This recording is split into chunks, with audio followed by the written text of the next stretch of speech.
In Argentina, security forces repressed retirees protesting for an increase in pensions. The Confederation of Indigenous Nationalities of Ecuador held a plurinational popular assembly to define a plan of action for the runoff election and the defense of the Sasha field. U.S. President Donald Trump on Tuesday reversed his punitive tariff policies against Canada on the grounds that the province of Ontario had driven up the cost of electricity to several neighboring states.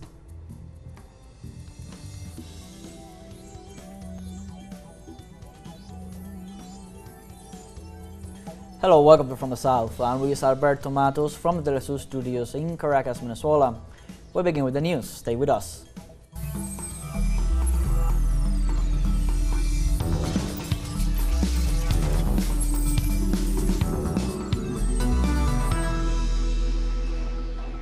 In Argentina, security forces repressed retirees protesting for an increase in pensions. The repressive actions came on the orders of Defense Minister Patricia Bullrich.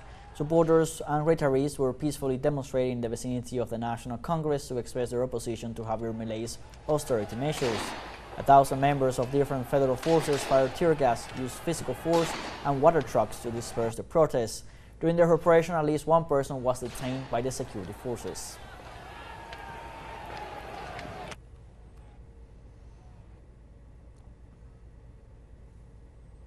Venezuelan Vice President Delcy Rodriguez expressed her rejection to the threats made by Guyana's President Irfan Ali against the country with the aim of destabilizing the region. Through her social media, the Vice President expressed that the Zelensky of the Caribbean persists in flagrantly violating international legality by unilaterally disposing of a sea pending to be delimited. His quarrelsome posture threatening Venezuela with obsolete hegemons only seeks to disturb the peace of our region. This sad character in the history of our Caribbean has only one legitimate option left: political negotiation within the framework of the Argyle mechanism. Venezuela will never renounce its historical rights over the Essequibo.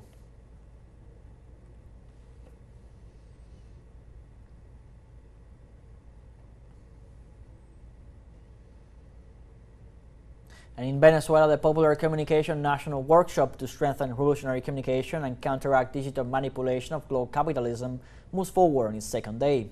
During the event, Communications Minister Freddy Ñañez explained that there is a militarization through hegemonic technologies of public opinion and social relations.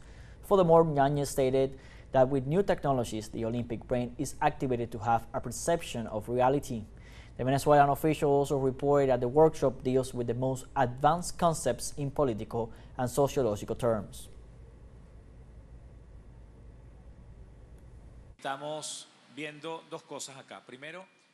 We see two things here. First, the most advanced concepts in political and sociological terms are being built from a civil-military perspective, and it is part of our doctrine as a republic, and it is part of our defense doctrine of our nation.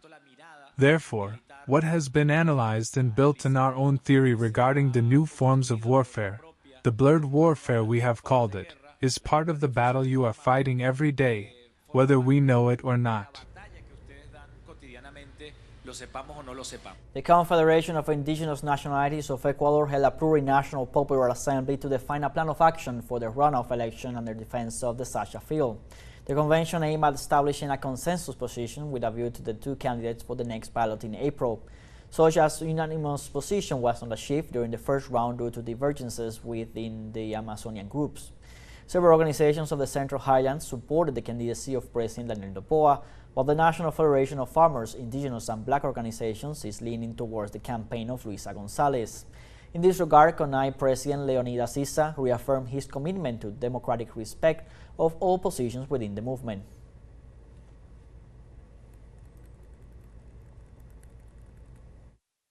In the time of progressivism, we have faced it head-on because oligarchic groups have also benefited, and at this moment, they are being subjects for their own disputes, but of course, saying that they want to take the conscience of the most humble to a neoliberal right wing. They are not going to achieve that. Here there is a rebellious people, a people that wants to fight, and that is going to defend the rights of the poorest people. Indeed, we need, if we are from the progressive left sector, environmentalists, feminists, who respect sexual diversities, all identities, we need to be critical and self-critical. If we do not look at our own problems in each organization, how are we going to end up accusing what the traditional right wing does, accusing the citizenship? The president of Colombia, Gustavo Petro, stated that he would place his government in the hands of the people by calling a popular consultation. The Colombian head of state informed that the future of the labor and health reforms is in the hands of citizens through the holding of a referendum. Petro noted that the people have the power through mobilization and consultation, and pointed out that if the people cannot express themselves, then there is a tyranny. President Petro made the announcement in the framework of an institutional clash caused by the refusal of Congress to pass the labor and health reforms promoted by the government with support from Colombian society.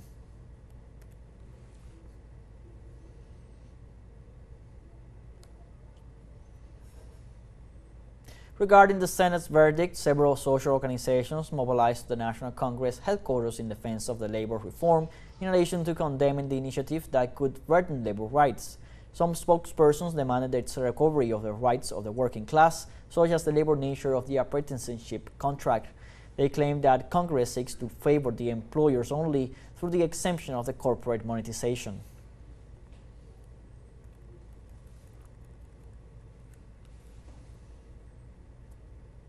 We have now our first short break coming up. Remember, you can join us on TikTok at teleSUR English, where you'll find news in different formats, news updates, and much more. We'll be right back. Stay with us.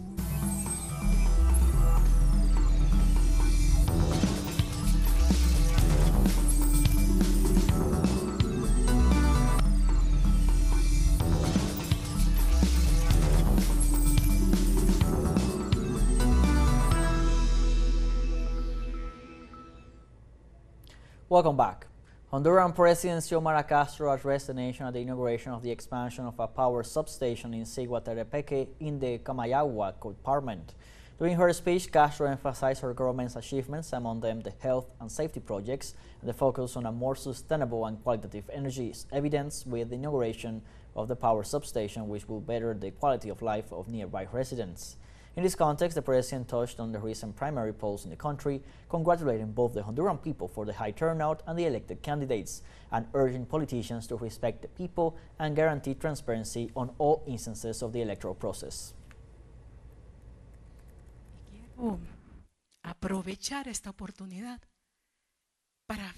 I would like to take this opportunity to congratulate, first of all, the high democratic level of the Honduran people,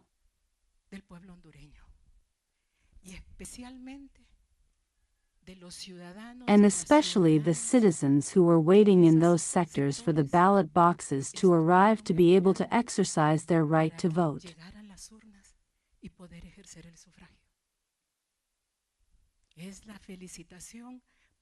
Congratulations, because this shows that we as citizens, as a people, wish and want a civic celebration.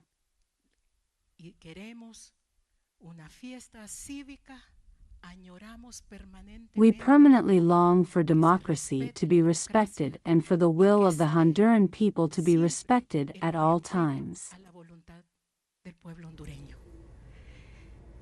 On Tuesday, Ecuadorian President Daniel Noboa announced a strategic alliance with businessman Eric Prince, the owner of the U.S. mercenary agency Blackwater, to fight narcoterrorism. With the action, Noboa opens the door to the concession of the monopoly of the use of force, exclusive to the state, to a private company that is also foreign, even though Article 158 of the Constitution establishes that the agreement is an irregularity. The president will delegate the country's security to a company with a dark past, responsible for massacres and human rights violations that led it to face international lawsuits. The head of state also relegates his military and police forces to the background and will give privileged security and defense information to foreign mercenaries.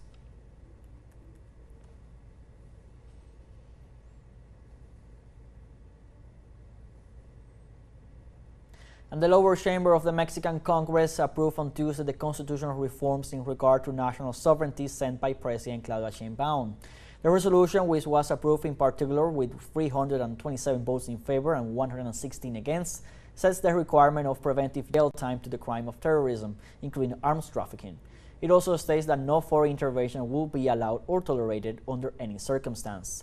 Legislators who defended the proposal ratified that it is not just another reform, but an unprecedented advance that makes it clear that the country would not accept interventions, meddling, or any other act from abroad that is harmful to its integrity. The bill was then sent to state parliaments.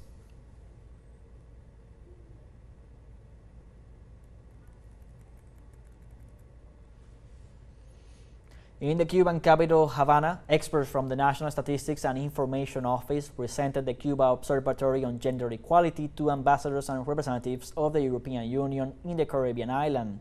At the gathering, which took place on Tuesday at the National Hotel, the office's expert Anais Montequin, together with the team of local observers on gender equality, presented the structure and details of function of the initiative. Montequin explained that inputs from the platform jointly developed with the Federation of Cuban Women and its Center for Women's Studies have already been used for decision-making in various instances. The meeting sought to make the initiative known for potential users to benefit from its data in the formulation of public policies and scientific work.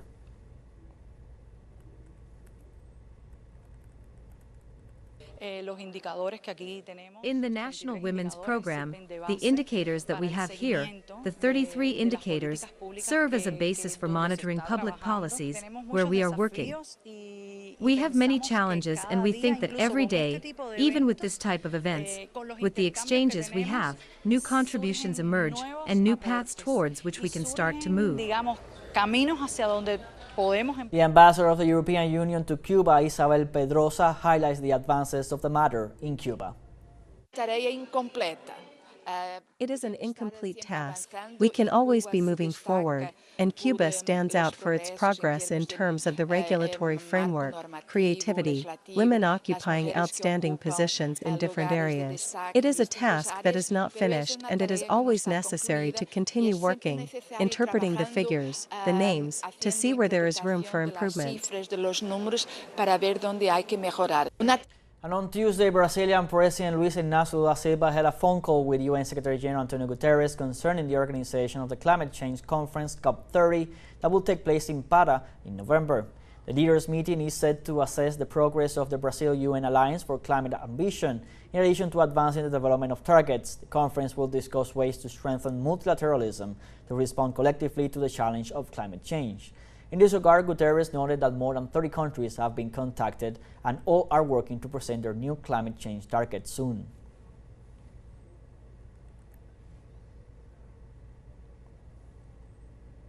We now have a second short break coming up before we invite you to visit our Facebook page at teleSUR English.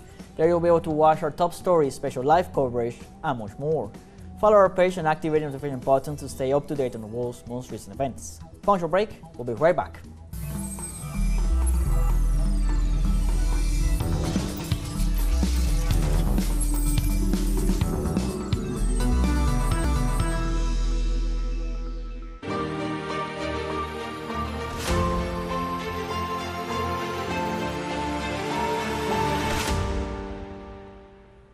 Welcome back. On Wednesday, the Kremlin made a statement on Washington's proposal on a possible truce with Kiev. Spokesman Dmitry Peskov assured that they are waiting for a report with details of the agreement, as promised by Secretary of State Marco Rubio and National Security Advisor Mike Waltz. As that time comes, Moscow is reviewing the final statement of the meeting held in Saudi Arabia on Tuesday, in which President Volodymyr Zelensky agreed to a 30-day truce with Russia. Although he did not rule out the possibility of a video conference to be organized relatively quickly if necessary, he preferred not to anticipate any events.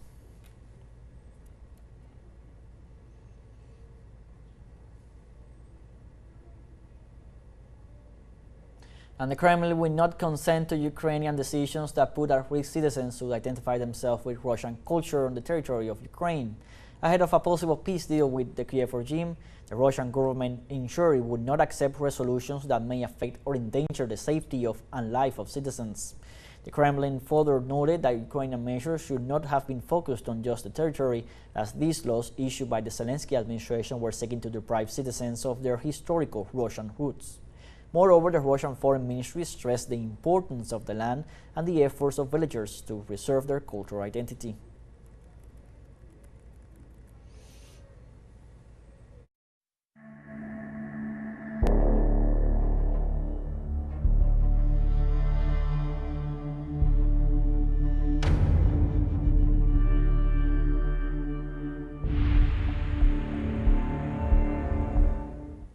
And the pact reached in Washington between President Donald Trump and Israeli Prime Minister Benjamin Netanyahu over Gaza could collapse as Tel Aviv opposes direct communication between the White House and the Palestinian resistance. This Tuesday, the meeting in Qatar ended without agreement, while separate dialogues between Washington and Tel Aviv and Washington and Hamas were moving in different directions. Zionism questions the direct hostage negotiations between the White House and the resistance, while Washington leaves Tel Aviv out of key meetings. Adam Boehler, the White House envoy, affirms that Hamas is willing to reach new agreements, while the resistance reiterates that Israel continues to commit violations and war crimes against the Palestinian people.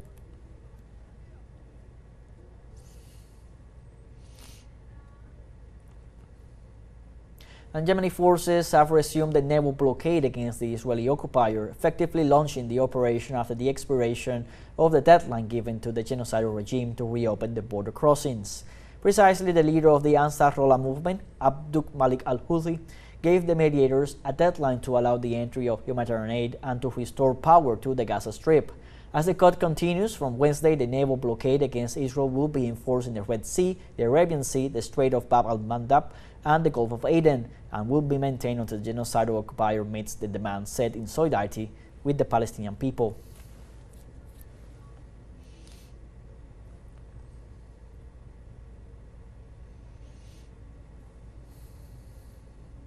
And local authorities in the Gaza Strip warn of the intensification of the crisis as a result of the blockade imposed by the Israeli regime on the entry of humanitarian aid. The Union of Municipalities of Gaza says that after the order of the Israeli Minister of Energy and Infrastructure to cut the power supply to the Palestinian territory, the health system and the water supply were paralyzed due to the lack of energy in a desalination plant in Deir al-Balah.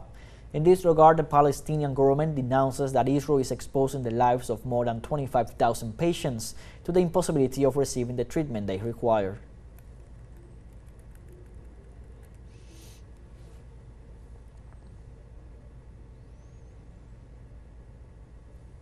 A federal judge in New York on Monday blocked the deportation of Palestinian student Mahmoud Khalil. The recent Columbia College graduate was arrested by immigration officials over the weekend for his role in organizing the Gaza Solidarity protest in 2024. President Donald Trump celebrated the arrest, saying he was proud that it was made possible by his executive order. However, the order was overturned by a federal judge as the student has legal status. The arrest has caused widespread outrage and several demonstrations of support have taken place.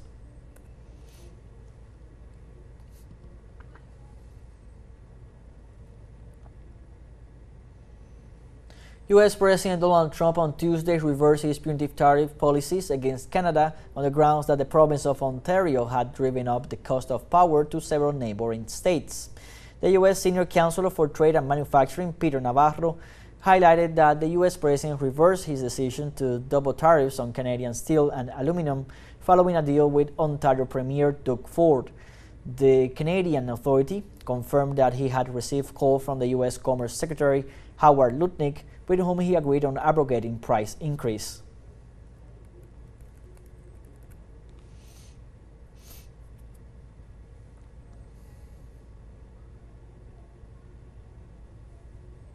And in other news, human rights organizations in Sudan reported Wednesday bombings have claimed 2 civilian lives and 5 others injured in the country.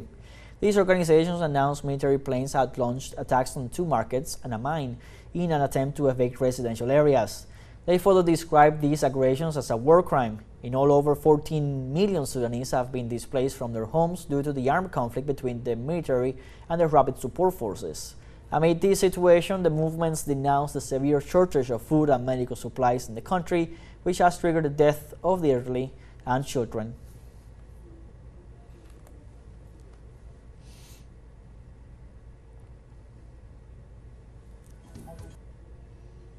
Like this, we have come to the end of this news brief. You can find these and many other stories on our website at telesurenglish.net. You can also join us on social media, Facebook, X, Instagram, Telegram, and TikTok. For TeleSUR English, I'm Luis Alberto Matos. Thank you for watching.